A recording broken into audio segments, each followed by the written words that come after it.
Saya pernah menyampaikan di sini. Bapaknya bapak saya, atau ya bapaknya bapak saya, belum meninggal itu. Setiap Ramadan, selama bulan suci Ramadan, kalau tidak salah ingat 9 kali khatam. Kembali lagi pakai Quran yang gede karena sudah rabun.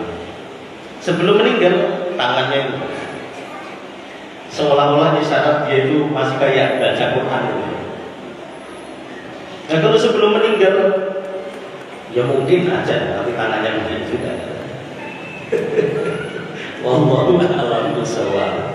Ya, nanti sebelum meninggal, saya pernah cerita di sini juga. Bapak saya itu duduk kalau habis dari sawah, tempat duduknya masih ada, duduk samping soko, tiang. Nanti kalau ngantuk langsung sandaran di situ. Cuma tiangnya sudah tidak ada karena rumahnya dirombak. Kalau tempat duduknya masih ada. Tangannya itu. Sebelum meninggal pun tangannya begini. Terus menerus itu. Pulang dari pulang dari kebun, dari sawah gitu kan. Sampai menunggu waktu zuhur, tangannya begini. Setiap kali anaknya menjauh, ditarik tangannya mendekat. Katanya begitu, karena waktu itu saya di Kalimantan. Jadi bukan termasuk bagian yang ikut mentalkin bapak saya, karena saya di Kalimantan. Tarik, kemudian didekatkan, seolah-olah ya memang di situ ada berkecamuk antara malaikat dan setan, yang satu membisikkan kekufuran, yang satu membisikkan kebaikan. Sebagaimana Rasulullah SAW membisikkan kepada Abu Thalib yaitu kalimat La ilaha illallah. Kemudian di sebelahnya ada teman-temannya Abu Thalib, Abu Jahal dan lain sebagainya, itu membisikkan kalimat kekufuran. Tarik, suruh bisikkan lagi, tarik, suruh bisikkan lagi. Itu yang paling indah kan itu. Harapannya kita meninggal dalam kondisi husnul khotimah. Coba kemarin waktu Ustaz Adik Koswara khutbah di sini, jumlah data PBB 98 miliar 22 November 2022. Yang Islam itu hanya 1,91 miliar tok dari 8 miliar. Yang Islam itu masih dibagi-bagi, Islam kejawen, Islam abangan, Islam KTP dan lain sebagainya. Nah yang masuk surga terus berapa? Makanya sangat benar apa yang disampaikan oleh Rasulullah SAW ketika anggap saja itu umatnya itu atau penghuni umatnya itu seperti misalnya kulit dalam lembu, kok dia itu hitam begitu warna lembu, ada celeret putihnya, putih itu yang masuk surga, sedangkan lembu kulit yang lainnya atau bulu yang lainnya itu berada di dalam neraka. Kalau dia putih, ada celeret di lembu atau sapi itu celeret warna hitam. Hitam itulah yang masuk surga, selebihnya masuk neraka. Kita ini sedang berebut, innaka kadihun ila rabbika kadhan famulaqi. Kamu itu akan mendaki, menanjak dalam keadaan kepayahan menuju Allah Subhanahu wa taala sampai kita nanti dipertemukan oleh Allah dengan Allah Subhanahu wa taala. Berat. Dalam pendakian untuk kesabaran, dalam pendakian untuk keistiqomahan, capek. Kita menuju Allah, bagaimana tidak? Bawa diri saja luar biasa. Belum lagi seorang laki-laki harus bawa istrinya, belum lagi membawa anak-anaknya. Kalau dia misalnya seorang pemimpin umat, dia bawa umatnya. Coba orang daki, Pak. Saya daki sama teman-teman yang kecapean, dipegang tangannya pundaknya gini saja, gitu saja sama temannya. Males, tangan diginikan sama temannya saja, di apa sih namanya sih? Dipegang temannya ikut begini. Maksudnya apa? Saking kecapean, males membawa dirinya sendiri-sendiri maksudnya gitu. Nah kita menuju Allah Subhanahu wa taala ini sedang membawa diri, membawa istri, membawa anak-anak kita, anfusakum wa ahlikum. Nah orang kalau kecapean kan sudah. Nah kita sedang menuju Allah Subhanahu wa taala. Ya. Dan yang kembali lagi ya, kita pergunakan hidup kita ini ya memang mau tidak mau untuk tetap saling mengingatkan antara satu dengan yang lainnya, tetap istiqomah di jalan Allah Subhanahu wa Ta'ala. Dengan begitu ketika masa tua kita tadi itu tetap mendapatkan amal soleh yang biasa kita kerjakan di waktu sehat kita. Di waktu sehat kita rajin, kita kan kadang menemukan ya orang ibu-ibu itu pokoknya setiap hari Jumat pokoknya dia pasti sedekah. Ya, sedekah dengan makanan yang banyak, rajin pokoknya. Di situ terus dia amal solehnya.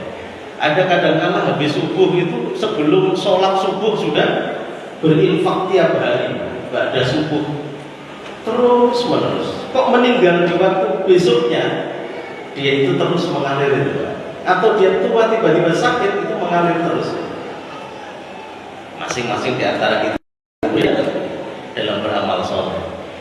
Ada yang nggak bisa ngapa-ngapain sudah, mau infak ya duitnya pas-pasan, mau apalah ya sholat malasnya nggak ketulungan, ya capek semua.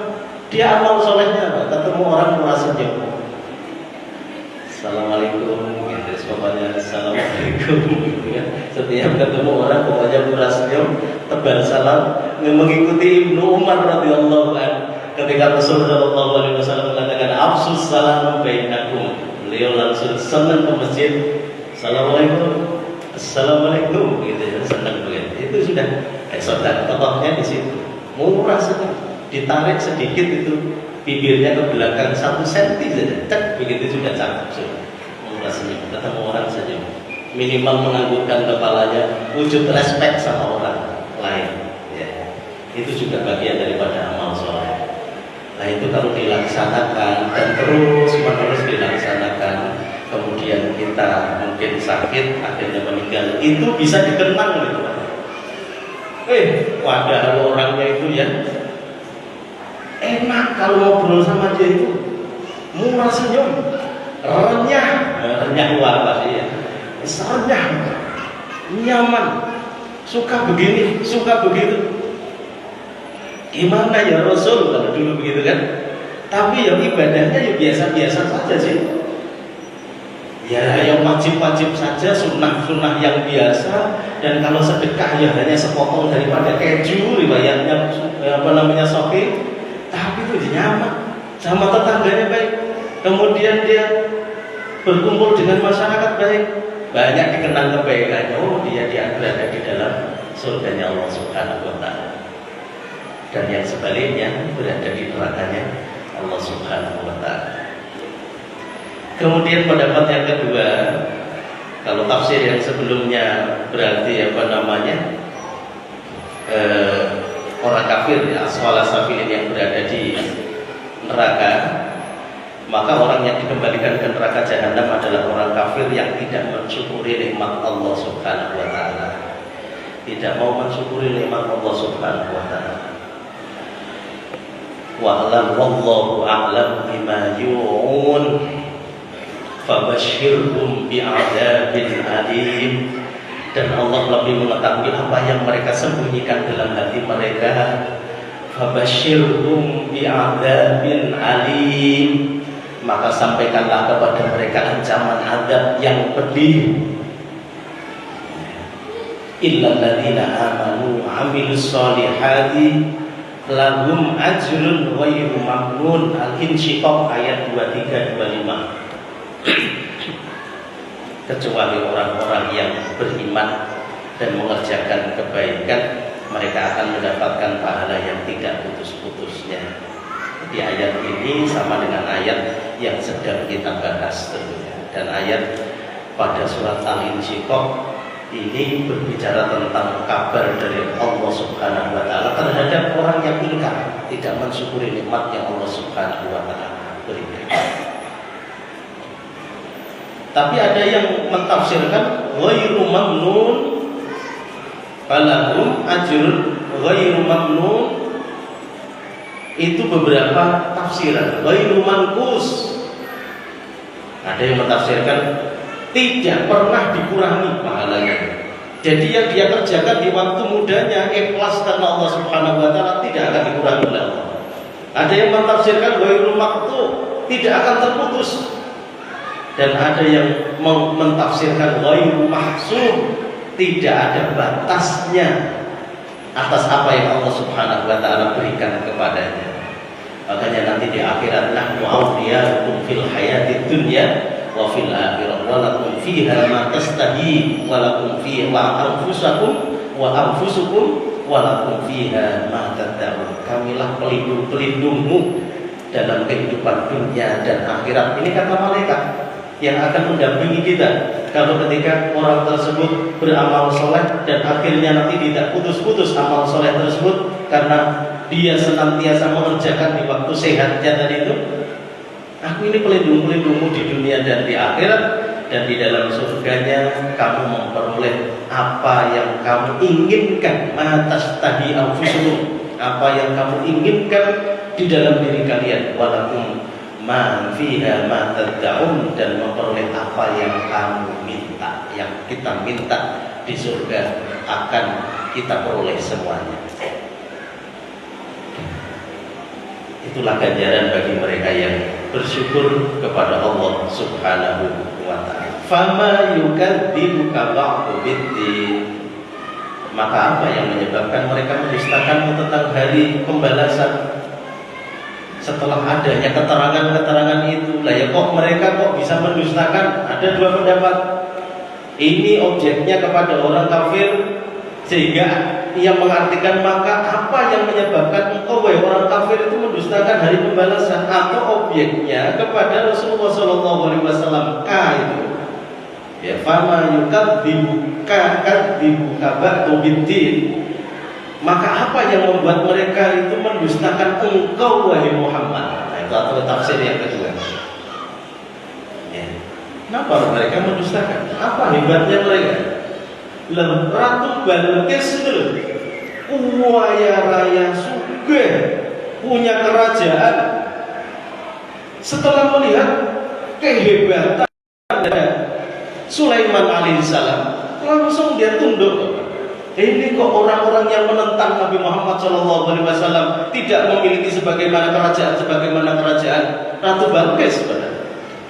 Apa yang menyebabkan mereka itu mendustakan Rasulullah? Bukankah di hadapan mereka itu betapa banyak al-barahil wal-hujjaj, yaitu bukti-bukti dan mukjizat-mukjizat dari Allah Subhanahu wa taala tentang kebenaran tersebut? Apa yang menyebabkan mereka itu bisa mendustakan apa yang dibawa oleh Nabi Muhammad SAW? Tidak ada. Jadi jelas Nabi Sulaiman alaihissalam bariskan, ini mana hud ini tidak ada, ini mana? Akhirnya nanti kalau memang dia datang, kalau tidak membawa alasan yang tepat, kalau tidak tak sanksi dengan sanksi yang keras, tak sembelih dia pokoknya. Ternyata akhirnya tak selang beberapa lama dia datang dan memberikan alasan yang cukup sempurna. Di sana kau mengetahui apa yang kau tidak ketahui. Coba, Nabi Sulaiman itu dianugerahi oleh Allah Subhanahu wa taala itu bisa menguasai jin. Jin berarti perkara yang gaib. Tapi ternyata Nabi Sulaiman tidak mengetahui atas izin Allah Subhanahu wa taala ada ratu di wilayah Yaman sana, Ratu Balqis yang menyembah matahari. Justru info tersebut dari Hudhud. Berarti meskipun Nabi Sulaiman itu mengetahui jin, tapi beliau tidak mengetahui kabar tentang ada orang yang tidak beribadah kepada Allah Subhanahu wa taala. Kalau memang benar, saya kirim surat ke sana, capek, tidak ngomong begitu Hudhudnya karena ini perintah. Maksud coba Palestina ke Yaman. Palestinanya berhenti di Hijaz. Hijaz itu Arab Saudi itu ya. Kemudian ke Yaman, balik lagi, ya sudah, kirim surat ke sana. Nanti balik lagi, bawa kabar lagi. Dijalankan oleh Hudhud karena itu perintah Rasulnya. Ini masa manusia dapat perintah dari Rasulullah SAW kalah sama Hudhud. Yang kita ini sudah sepakat, bukan sepakat lagi, wajib mengimani fi ahsani takwim kita ini. Hudhud jalankan tugas itu. Bukan berangkat ke Balikpapan, bukan ke Penajam, ke Yaman, terbang ke Yaman, balik lagi. Itu pun suruh nunggu gimana nanti kondisinya Ratu Sabah. Kalau dia siap melawan kita akan lawan. Benar. Dia akhirnya sudah. Ini kita cek dulu kalau dia memang seorang nabi, kita bawakan harta benda yang melimpah, hadiah yang luar biasa. Nanti kita serahkan. Kalau dia nabi pasti nolak. Kalau dia raja yang menguasai wilayah-wilayah pasti dia menerima.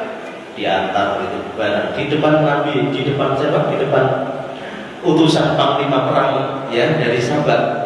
Mereka kumpul semuanya. Apa yang dilakukan? Ini ada hadiah dari ratu kami yaitu Balqis. Tidak butuh kekayaan saya lebih daripada ini.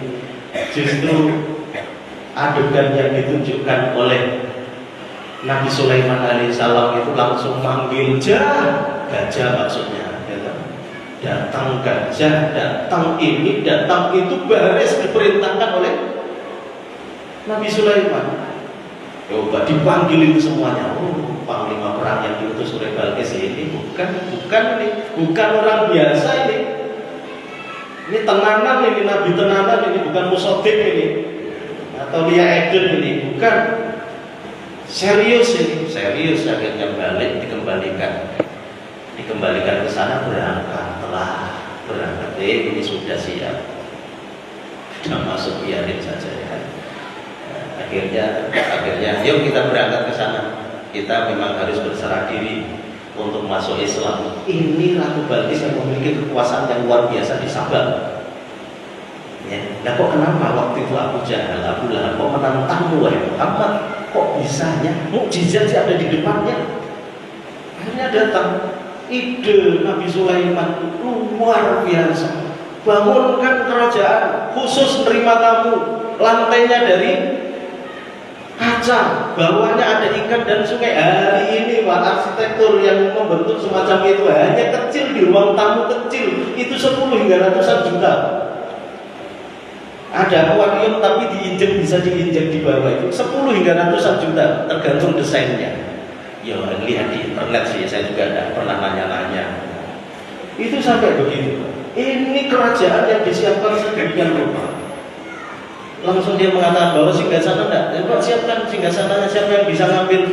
Ada langsung jadi Ifrit. Sebelum kau berdiri wahai Nabi Allah, singgasana Balqis sampai sini. Coba Yaman ke Masjidil Aqsa, ke Palestina. Sebelum kau berdiri itu Ifrit.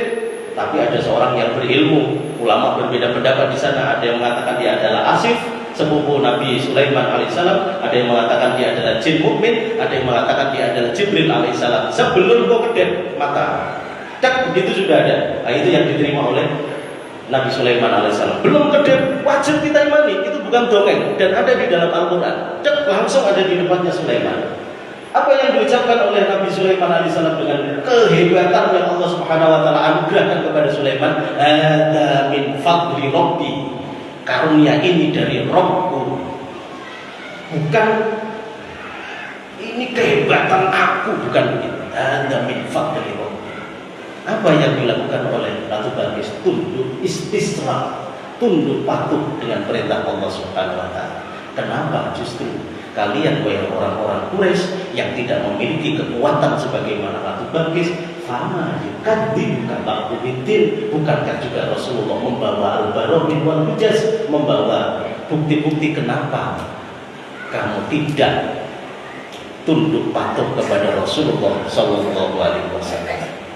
Ini pertanyaan yang sangat besar, dan pertanyaan itu juga berlangsung terus menerus sepanjang masa. Kenapa engkau? Tanyakan ke dalam diri kita. Kenapa engkau tidak mensyukuri nikmat Allah? Kenapa engkau suudzon kepada Allah? Kenapa engkau ingkar? Kenapa engkau? Tanyakan ke dalam diri kita masing-masing tentang sifat-sifat kita yang mungkin buruk di hadapan Allah Subhanahu wa taala. Kenapa? Dulu kan kamu tidak punya apa-apa, sekarang kenapa kamu?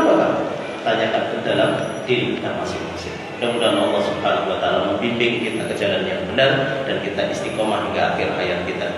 Astaghfirukum katsiran billahi taufiq wal hidayah. Assalamualaikum warahmatullahi wabarakatuh.